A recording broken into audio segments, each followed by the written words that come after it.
Prologue. The Cellar. As the young woman opened her eyes in total darkness, she felt dazed and disoriented. She tried to move her hand to find the comforter to cover her up, but couldn't move. Fear froze her insides as she felt her hands tied behind her back, and feet tightly bound as well. Where am I? How did I get here? Am I dreaming? As she tugged at the ropes, the realization hit her hard when she felt the thin plastic cord cutting into her flesh. She wanted to scream, but her mouth was chalk dry. She could only utter a whimpering sound. She shifted her body. It feels like I'm lying on a damp concrete floor. How did I get here from my house? My bed? Frantic thoughts were racing through her mind. She swallowed hard and tried to scream again. Help! She managed to croak out. Somebody help me, please, she sobbed. She's up.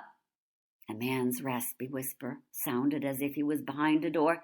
Let me see her, he spoke, and she heard a low, squeaky sound as the doorknob was turned. Hands off, old man, a deep, younger-sounding voice growled. She's not yours. He wants her. El matido, viejo bastardo. The damned old bastard, he continued in Spanish. Soy puedo estar de acuerdo con esa afirmación. I can only agree with that statement, the man with the raspy voice replied in Spanish, and switched to English. Just a little peek? He doesn't have to know, he chuckled. I said no, the younger voice firmly replied. The old man has a particular plan for this one. Hey, I didn't know you speak Spanish. You don't know a thing about me, son. What does he want to do with her? The other man inquired in a hushed tone. If you need to know, he'll tell you. If not, keep your pie hole shut. Let's go. He'll be here soon. The terrified woman lay on the cold floor in the dark, afraid to move or make a sound. Please, God, what are they going to do to me? Evil Will Out, a psychological thriller written by Erica M. Sabo and Lorraine Carey. Chapter 1.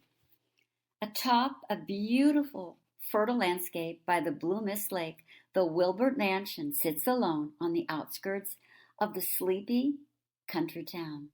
The lake acquired its name long ago because of the dark blue water and fine mist that lingers on the surface in the mornings, just before the sun peeks over the mountains surrounding the large lake.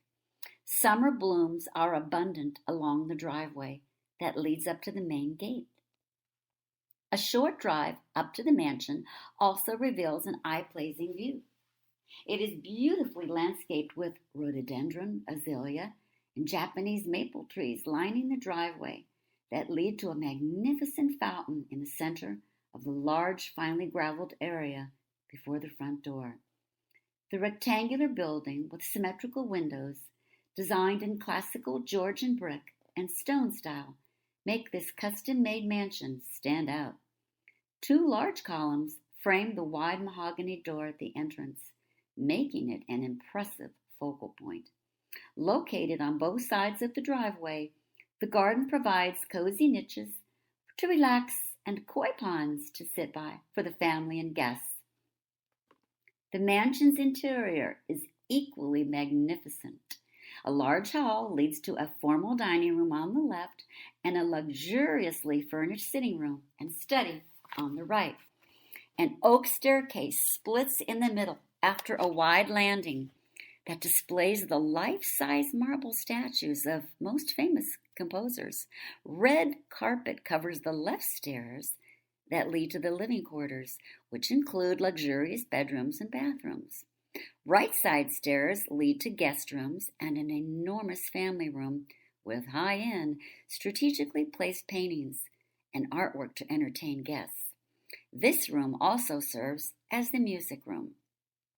There was a grand piano in the corner, surrounded by invitingly comfortable overstuffed chairs. A stargazing observatory built on the roof and equipped with the best telescopes under its dome-shaped glass roof is the most coveted spot in the mansion. During the late evening hours, the family loves to sit on the comfortable recliners while sipping hot cocoa and stargazing through the various sizes of telescopes. In the back of the mansion is a small but elegant cobblestone cottage surrounded by trees. It provides a comfortable private residence for John, the housekeeper, and his wife Matilda, his housekeeper and cook. Mr. Wilbert hired Matilda when she was a young girl. Her parents tragically perished in a house fire. She was alone, homeless, with no support. Her parents couldn't afford the high insurance payments, and Matilda became penniless. Michael's mother took the young girl under her wings and taught her everything she knew about housekeeping and cooking. When a handsome drifter moved into town and started doing gardening and odd jobs at the mansion, they fell in love and soon married. As a wedding present, Michael had the cottage built and offered lifetime employment for both of them. They have lived on the Wilbert estate for decades. Michael Wilbert, a compassionate, handsome, and always clean-shaven man in his early 70s, had been criticized for not hiring a steady staff of cleaners and maintenance people to take care of the huge estate. But as always, he ignores what others think of him. He strongly believes in regularly providing jobs to those who most need work at a particular time in their lives. He reasons that work is scarce in the quiet countryside towns, and rotating the workers regularly gives more people a chance to earn a decent living. He trusts his estate manager and his staff to organize and supervise the work on the estate and to hire people from the surrounding areas to do various jobs. Michael declines most of the invitations to parties being thrown by the influential crowd in the surrounding counties. Even though he tells people he enjoys his secluded lifestyle, in reality he despises those show-off parties and the snobby people kissing and stabbing each other. He tells his friends, "I keep my friends close, but I don't need to keep my enemies closer. Attorneys and the private investigation firm I trust give me all the information I need about my enemies." Despite being one of the wealthiest people in the country, Michael Wilbert has never forgotten his roots. Chapter 2. It all began 70 years ago. Michael Wilbert was born into a poor family in a small town in upstate New York. Their rented house in town was tiny and cramped. His father, a slightly built, balding man, had a bright mind and longed to be a lawyer, but his parents couldn't afford to pay for his education. In spite of his lack of physical strength and dexterity, the family was able to help him earn a degree in accounting. He considered himself fortunate to be hired as an accountant for the Collins family, the richest family in the county. Michael's petite, frail-looking mother taught children in town private piano lessons for a living. Well, despite her talent as a pianist, she didn't have the right connections to succeed in the music industry and was not very welcoming to female musicians at the time. When Michael turned 7, he often accompanied his father to the Collins estate on those days when his mother had students. He hated every minute he had to play with Roger, the son of Mr. Collins, who was the same age as Michael. Roger treated him as if he was a lowly servant and made fun of his second-hand clothes and shoes. "You are just a lowly pauper, and I'm a prince," was the cocky boy's favorite jab at Michael's fragile pride. "Do as I say, and never forget that you were born to serve people like me." "Oh, Father, why aren't we rich like them? I hate to be poor. He calls me a pauper," Michael cried. "I don't want to go there any more." With childish anger and defiance, he stomped his foot and folded his arms against his chest. "I'm so sorry, son, but try to endure it until I can find another job. Mr. Collins insists that I take you there at least twice a week. You see, Roger is homeschooled and doesn't have any friends. His father wants you to be his playmate. Please, Michael, do this for me. I can't lose this job before I can find another one." Michael obeyed and accepted the torture of the spoiled rich boy in silence. After the first time they played and Roger threw a hissy fit over losing, Mr. Collins pulled Michael aside and ordered him to let his son win to avoid his tantrums. Michael obeyed, and although grinding his teeth in frustration, he let Roger win every game. If he did not get his way, the spoiled brat would throw toys or anything close by at the maid, the butler, and even his father. They hated the undisciplined brat, and they fled from the room as soon as the boy stepped through the door. Roger gloated over his victory after winning a game of checkers one afternoon. "Michael, you are so stupid that you can't even realize you're an imbecile. You might as well go back to kindergarten. You're nothing but a loser," Roger mocked him in a sing-song tone. Michael shot out of his chair and headed over to sock Roger in the face, but he stopped, remembering his father's words about putting up with a temporary situation. He silenced his boiling anger and continued to comply with his father's wishes, allowing Roger's constant degrading remarks about how stupid he was. Roger also loved to boast about the superior knowledge he acquired from his private teachers. Sadly, his knowledge was superficial about various subjects. He learned and recited phrases and conversation starter nonsense accepted in privileged circles. He heard it long enough from his father to believe his view of life, such as, "Rich like us don't need to stuff our heads with anything other than how to get richer and how to make business deals by making the right connections at parties."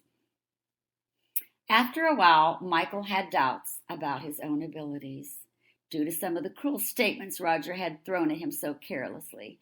"Father, maybe I need to learn all those things that Roger is learning about business and making the right connections. I want to be rich someday, and I could use some of those things he knows." Michael's father was quick to respond. "Listen, my son, you don't need to learn anything about how to cheat, lie your way in life.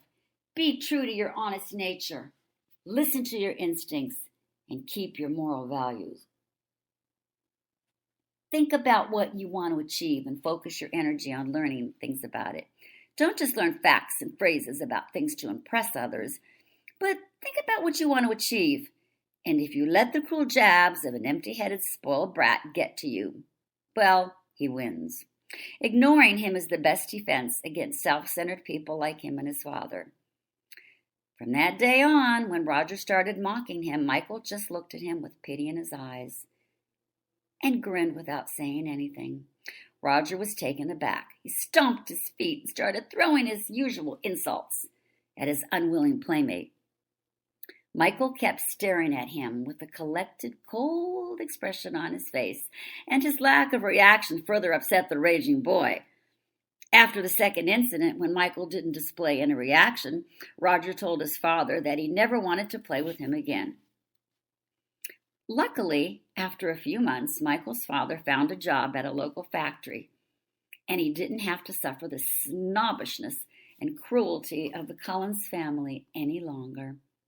Michael swore to his mother as a teenager that he would become a multi-millionaire investor one day. Chapter 3, 16 days ago.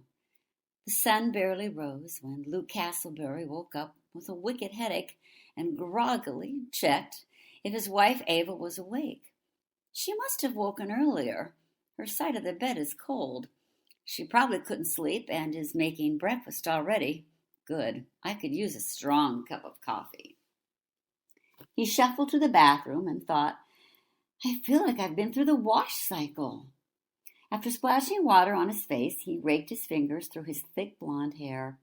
He brushed his teeth, grabbed his robe, and headed down to the kitchen. Ava wasn't there, and the entire Wilbert mansion was eerily quiet. Where is she? I hope she didn't go out for a walk alone. As he searched the house, his anxiety grew, and he had a foreboding feeling that something terrible might have happened. He checked on the children. They were still asleep. He closed their doors and knocked on the nanny's door. Maria, a petite Hispanic woman, opened the door with a crack. Holding her nightgown close to her neck, covering up her breasts. "What's wrong? The children," she cried out with a horrified expression on her face. "The children are fine," Luke assured her, "but I can't seem to find Ava anywhere." "I'll get dressed." Maria turned and rushed back into her room. "I'll call Matilda and John to help with the search. Let the children sleep, and I don't want to wake my father-in-law either." Luke took the phone from his pocket as he headed downstairs. Within minutes, Matilda, the plump housekeeper, adjusting her silver hair into a bun, hurried through the entrance, wearing a flowery dress and apron. The tall, bony man in overalls and boots she followed was her husband, John. Matilda whispered with disapproval, "You should have changed your boots. And look at you. Didn't shave either." The groundskeeper had a sheepish look on his face. "I should have, but I was about to feed the chickens when Master Luke called," he whispered in his excuse. Maria joined them in the main hall. "We must find her," Luke yelled, wringing his hands. "I've been looking everywhere, but let's search the house again and the garden too," he instructed. "Something terrible happened. I can feel it. She must be lying somewhere, or injured, or worse." The group split up and searched every room in the mansion. Matilda methodically searched every room with Maria, and Luke and John checked the garden and the outbuildings. They couldn't find Ava anywhere. The noisy commotion woke Michael, Ava's father. "What's going on?" As fast as his arthritic hands allowed, he dressed and shuffled downstairs. He found Luke in the hall. "What's happening? Is something wrong?" he asked. Imagining the worst, feeling the sinking sensation in his stomach. "I didn't want to wake you so early, but it's Ava. She's missing. She wasn't in bed when I woke up, and we can't find her anywhere," Luke answered in a trembling voice. "Did she say anything last night? Did you two have a fight?" "No, we went to bed as usual. As a matter of fact, she had very good news that made me happy. The concert she'd been invited to in Vienna next month had been canceled. She wasn't too happy about it, but I was. Did she take one of the cars? Maybe she drove to town to pick something up," Michael had speculated. No, the cars are in the garage. The odd thing is that she didn't seem to get dressed, just disappeared in her nightgown barefoot. Her robe is in the bathroom and slippers by the bed, phone on her bedside table. And Matilda checked her closet and said that none of her clothes or shoes are missing, as far as she can tell." "Okay, let's not lose our heads here. There must be a reasonable explanation. Let's search the house and grounds again. I'm calling the police." "Well, I doubt they could do anything yet. It hasn't even been 24 hours, Luke worried. This just isn't like her. I mean, she wouldn't leave in a nightgown, leaving everything and the children behind. Something is very wrong, Dad.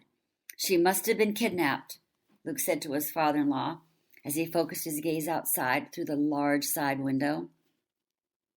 "I must admit, you might be right. I'll call Steve. He's the chief superintendent. He might make an exception for us."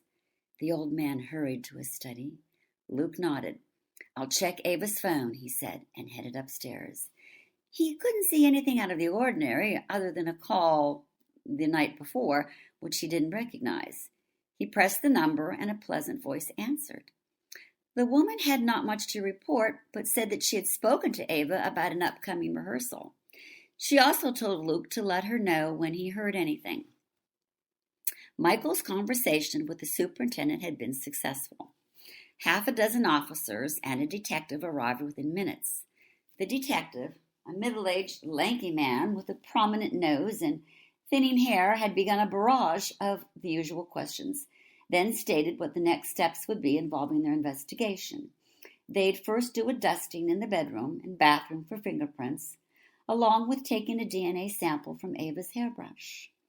After that, they'd begin questioning all the members who lived in the home, extending out into the neighborhood. They'd requested a list of names of friends and acquaintances, as well as the last place she'd been prior to her disappearance. After the officers and forensic team received their instructions, Luke led them upstairs, and Michael followed them to the couple's bedroom. The detective asked if Ava had any enemies or anyone who was out to hurt her. Luke was shocked by this possibility. Not at all. She has no enemies, and being such a sweet-natured soul, she would never even hurt a fly. Why would anyone want to hurt her? She's made a name for herself in the most prestigious orchestra. One never knows. Maybe a jealous musician, or maybe a friendship has gone sour. My apologies, but we must ask these questions and consider every possibility. And you said she left her phone. We'll be needing that as well. Luke hesitated to relinquish her phone, but handed it over to his father-in-law, nodded at the detective's request. I'm sure she's been kidnapped, Luke insisted. Everyone in this state and beyond knows that her father is a multi-billionaire. I'm sure they did it for the money. Well, it's a possibility, the detective admitted. If in fact your wife has been kidnapped, we'll hear from them demanding a ransom within 24 hours.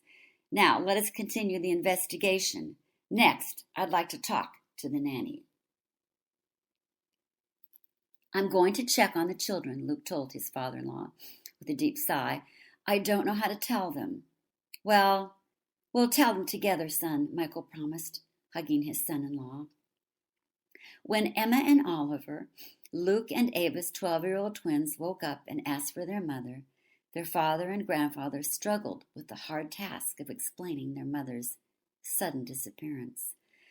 At first they tried to make the situation sound lighter than it was, but Emma's quick thinking and sharp sense of logic seemed to notice the gaps. And sensing how distraught they felt, she demanded the truth. Evening came and the police still hadn't found anything, and they didn't receive a ransom note or call either. The detective told them that they would call should they find anything, or if needed, Ava had been kidnapped, a ransom note would arrive. This was not acceptable to Luke and Michael. All the investigation and endless questioning ever did amount to was an assurance from the department that they were working on the case. Michael fumed in anger and called the superintendent. So sorry, Michael, his friend said. I personally checked everything, and the entire department is working on it, but they couldn't find anything useful.